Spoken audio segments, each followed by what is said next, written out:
Two new developments tonight in the ongoing legal dramas related to President Trump. A federal judge in Washington today accused his former national security advisor, Michael Flynn, of selling out his country. And he postponed prison sentencing for Michael Flynn. The retired general has admitted to lying about his contacts with Russia during the Trump transition period. Meanwhile, the president's personal charity organization will shut down amid allegations that he misused it for personal and political gain. We'll explore both developments after the news summary. In the day's other news, Russia blasted U.S. Senate findings that it ran a sweeping disinformation campaign to help elect President Trump. A spokesman for Russia's President Vladimir Putin called the claims baseless. He said Moscow had nothing to do with any election interference.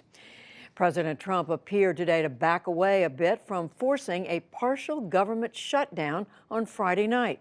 Last week, he warned that he would do just that if Congress doesn't approve $5 billion for a southern border wall. Today, he said it is too early to say. Meanwhile, White House aides and top Democrats debated whether other funds could be diverted to border security. We're looking at every avenue available to us possible. The president's asked every one of his cabinet secretaries to look for funding that can be used to protect our borders and give the president the ability to fulfill his constitutional obligation to protect the American people. As for the idea of what Sarah Sanders Huckabee said, they could get wall money from NAFTA or some other part of the government. They need congressional approval. They're not getting it for the wall. Plain and simple. Senate Republicans floated another idea, $1.6 billion for border fencing, plus another billion that the president could use at his discretion. Democrats call that a slush fund and rejected it. Republican Congresswoman Martha McSally is going to represent Arizona in the U.S. Senate after all. The state's Republican governor appointed McSally today to the seat once held by the late John McCain. Former Senator Jon Kyl has filled the position since September, but says he will resign at year's end. McSally ran for Arizona's other Senate seat, but was narrowly defeated in November by Democrat Kyrsten Sinema. In China, President Xi Jinping dismissed fears of his nation's growing influence, but he also warned that no one can boss China around anymore. Xi spoke in Beijing, marking 40 years of economic reforms. He defended Beijing's growing economic footprint.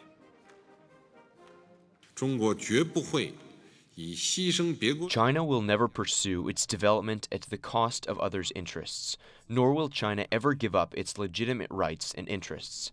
China pursues a national defense policy that is defensive in nature. China's development poses no threat to any country. No matter what stage of development it reaches, China will never seek hegemony.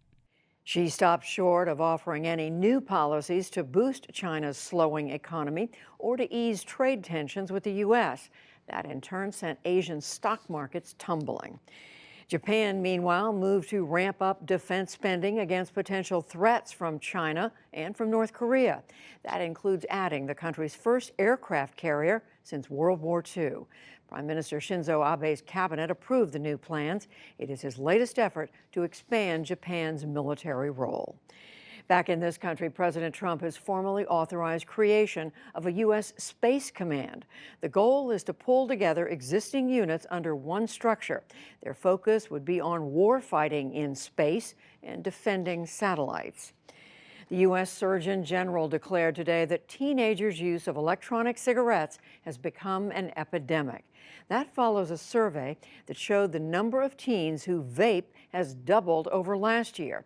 Dr. Jerome Adams called for aggressive steps by parents, teachers, doctors, and government officials.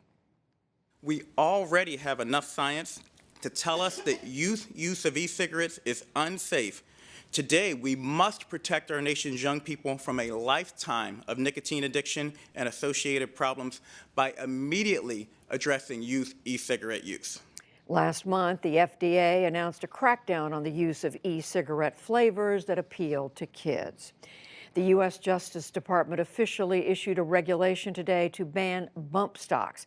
These are devices that allow semi-automatic weapons to fire like automatics. A gunman used one to kill 58 people in Las Vegas last year. Acting U.S. Attorney General Matt Whitaker signed the regulation today. It takes effect in March. On Wall Street, the market struggled to gain ground after oil prices hit their lowest since August of last year. The Dow Jones Industrial Average gained 82 points to close at 23,675. The Nasdaq rose 30 points, and the S&P 500 was up a fraction. And actor-director Penny Marshall has died in Los Angeles. She gained fame on television and went on to become one of Hollywood's first successful female directors.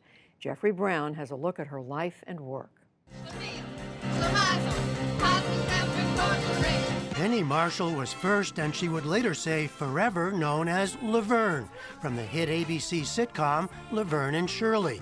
It debuted in 1976 and ran for 8 seasons. A spin-off of Happy Days, the show featured Marshall and Cindy Williams as roommates and blue-collar workers at a Milwaukee brewery. Those boys have got the right idea. We should try making money at what we really love to do. I think we get arrested for that. It was created by Penny's older brother, Gary Marshall. From there, though, Penny Marshall forged a new and long-lasting Hollywood career as a director. Her first major hit came in 1988 with Big, starring Tom Hanks as a boy suddenly transformed into a grown man. It became the first film by a female director to gross $100 million at the box office. All these things you're experiencing are the side effects of that, and they're making you behave this way. She followed it with Awakenings, starring Robert De Niro and Robin Williams, which received an Oscar nomination for Best Picture. Are you crying? Are you crying? And then A League of Their Own in 1992, also with Tom Hanks, alongside Gina Davis, Rosie O'Donnell, and Madonna. Because there's no crying in baseball. There's no crying in baseball! Marshall continued to make films, television series, and documentaries up until her death, which came last night at her home in Los Angeles from complications with diabetes. She was 75 years old. And what a talent. Still to come on the NewsHour, a dramatic day in court for former National Security Advisor Michael Flynn. President Trump's charity is shutting down following a lawsuit. On the ground in Yemen, there is hope that a ceasefire may subdue ongoing violence, and much more.